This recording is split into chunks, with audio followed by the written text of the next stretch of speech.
My sister tried to steal my dream wedding venue, but I had the last laugh when she got arrested. I've always had a complicated relationship with my older sister, Amelia. Growing up, she was the golden child, beautiful, smart, and effortlessly popular.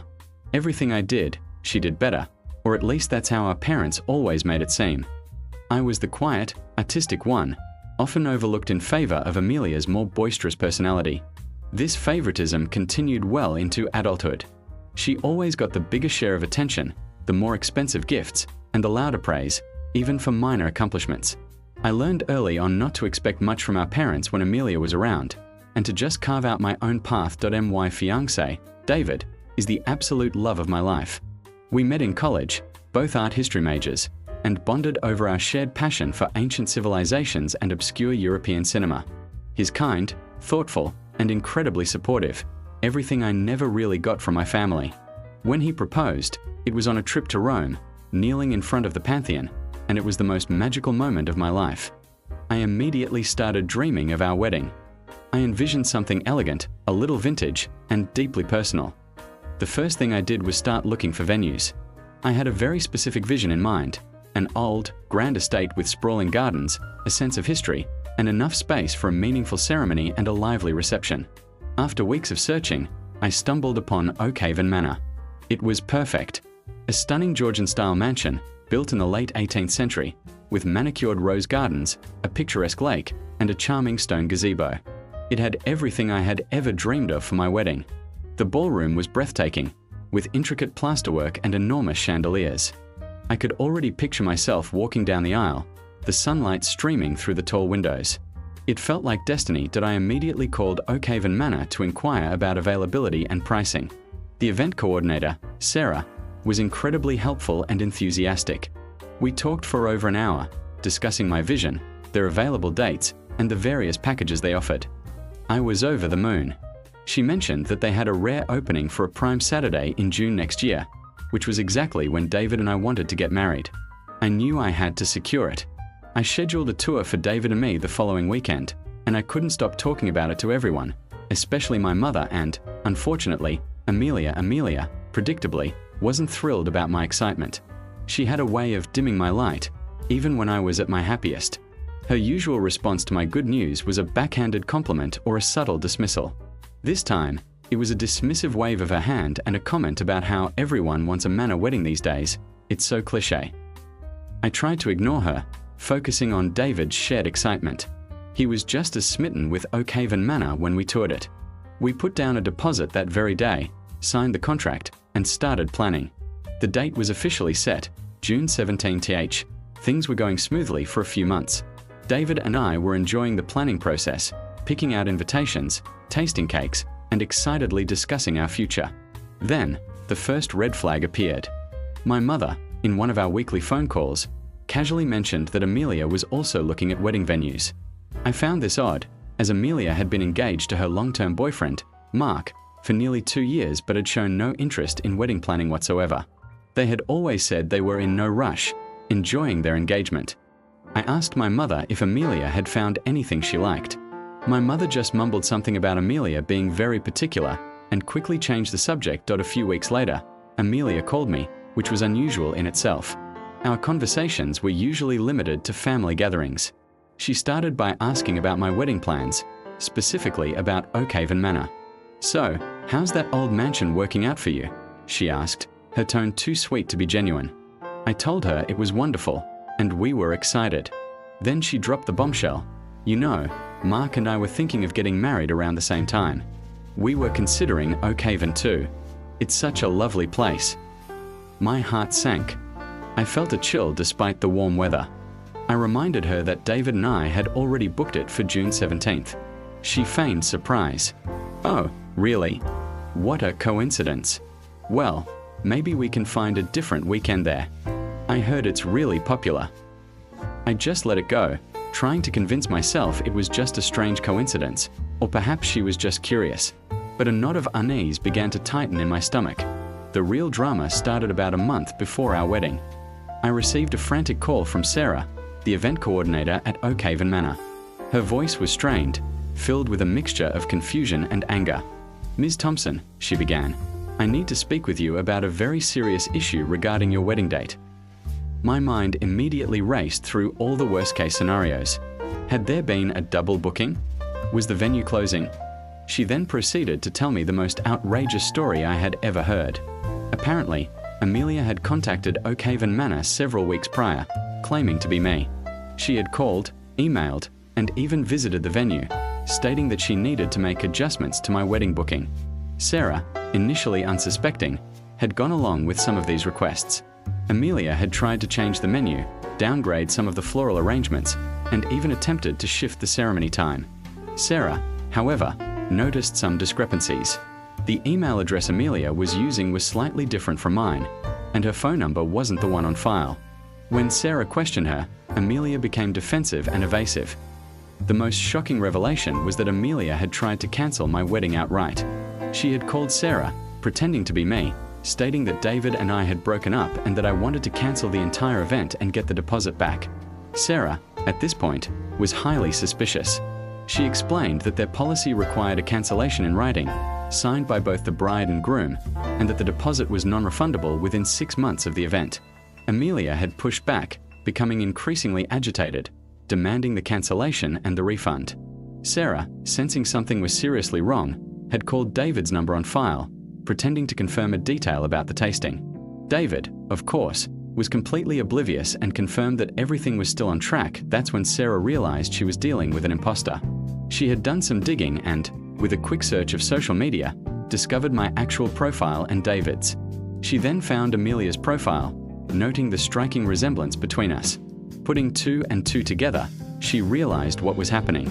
Amelia wasn't just trying to make adjustments, she was trying to sabotage my wedding. And that wasn't even the worst part. Sarah then told me that Amelia had actually tried to book Oakhaven Manor for her own wedding, for a date just 2 weeks after mine. She had presented herself as a new client and had been very insistent on securing a specific Saturday in early July. When Sarah informed her that the date was unavailable, Amelia became furious, accusing Sarah of lying and of favoring me. She even made veiled threats about knowing people and making trouble. Sarah had politely but firmly told her that the venue was fully booked for the summer and that her aggressive behavior was unacceptable. My mind was reeling. My own sister, trying to cancel my wedding and then trying to book the same venue for herself? It was beyond comprehension. The betrayal felt like a punch to the gut. All those years of subtle slights and dismissals now culminated in this outright attempt to ruin the most important day of my life. I felt a wave of nausea. Sarah assured me that my booking was secure and that they had documented all of Amelia's attempts. She had also, she explained, taken the precaution of informing her manager and their legal team. She suggested that I consider getting a restraining order, or at least talking to the police. I thank her profusely, my voice trembling, and promised to look into it. I immediately called David, trying to keep my voice steady, and told him everything. He was absolutely furious. David, usually the calm and composed one, was incandescent with rage. She tried to cancel our wedding. He roared into the phone. That's insane. We need to go to the police. This isn't just sibling rivalry, this is criminal. He was right. It wasn't just a petty squabble anymore. My next call was to my mother. I explained everything, trying to stay calm and factual, laying out Amelia's deliberate attempts to impersonate me and sabotage my wedding. My mother, predictably, tried to downplay it. Oh, honey, Amelia can be a little enthusiastic. I'm sure she didn't mean any harm. She probably just got carried away. Carried away? She tried to cancel my wedding and steal my venue. I was incredulous. Mom, she was impersonating me, trying to defraud the venue, and trying to book it for herself. This isn't enthusiasm, this is malicious. My mother, however, refused to see it. She insisted I was overreacting and that I should talk it out with Amelia. She even suggested that maybe Amelia just wanted to have a wedding at a nice place too, and I should be more understanding. The gaslighting was infuriating. David and I decided to take action. We gathered all the evidence, the call logs from Sarah, the emails Amelia had sent, and Sarah's detailed account of Amelia's visits. We went to the police station the next day. The officer we spoke with was initially skeptical, seeing it as a family dispute. But as we presented the evidence, particularly Amelia's attempts to cancel a legally binding contract under false pretenses and her attempts to book the venue herself, his demeanor changed. He explained that impersonation, attempted fraud, and harassment were serious offenses. He advised us to file a formal complaint, which we did. A few days later, a police officer contacted Amelia. She, of course, denied everything, claiming I was making it all up because I was jealous of her. But Sarah had been meticulous in her documentation. She had even installed discreet security cameras in the reception area after the initial suspicious calls, and had footage of Amelia visiting the venue and arguing with staff. The police had enough evidence to proceed. The day before my wedding, I received a call from the police department. They had arrested Amelia. She had been charged with impersonation, attempted fraud, and harassment. My mother called me, hysterical, begging me to drop the charges. "How could you do this to your own sister?" she wailed. "She's going to have a criminal record. Her life will be ruined." I calmly explained that Amelia had tried to ruin my life, my wedding, and that I wasn't going to stand by and let her get away with it. I told her that Amelia's actions had consequences, and I wasn't going to prevent those consequences. My mother then pulled out the ultimate weapon. "Your father is so disappointed in you. He said he won't come to your wedding if you don't drop the charges." I paused. "Then he won't come," I said, and hung up. David was incredibly supportive throughout all of this. He held my hand, listened to my frustrations, and reminded me that I was doing the right thing. His unwavering love and belief in me were my anchors. Our wedding day arrived, bright and beautiful. Despite the preceding drama, I felt a sense of peace and joy. My father, true to his word, didn't show up. My mother did, looking distraught and refusing to make eye contact with me for most of the day. But I didn't care. David was there, my wonderful friends were there, and a few of my supportive aunts and uncles were there, offering their love and congratulations. The ceremony at Oakhaven Manor was everything I had dreamed of. The sun shone through the gazebo, the roses were in full bloom, and David's vows brought tears to my eyes. The reception was lively and filled with laughter. My mother eventually warmed up a little, mostly because she couldn't resist showing off to her friends, but the tension between us was palpable. A few weeks after the wedding, I received an update on Amelia's case. She had been found guilty of all charges. The judge gave her a suspended sentence, community service, and a substantial fine to Oakhaven Manor for damages and legal fees. She also had a permanent restraining order against her, preventing her from coming within 500 feet of me or David. Her engagement to Mark had been called off, apparently because he was disgusted by her actions and couldn't deal with the public humiliation. My relationship with my parents is strained, to say the least. My father still hasn't spoken to me, and my mother tries to guilt-trip me whenever she calls. But honestly, I feel a sense of liberation. I no longer have to live in Amelia's shadow or constantly seek their approval. David and I are building our own life, filled with love and mutual respect. Sometimes, when I think back to the whole ordeal, I still can't believe my own sister tried to ruin my wedding. But then I look at David, and I look at our beautiful life together, and I realize that Amelia's malicious actions ultimately failed. She didn't ruin my wedding, she just gave me an incredibly dramatic story to tell, and a clear understanding of who truly cares about me. And that, in itself, is a kind of victory.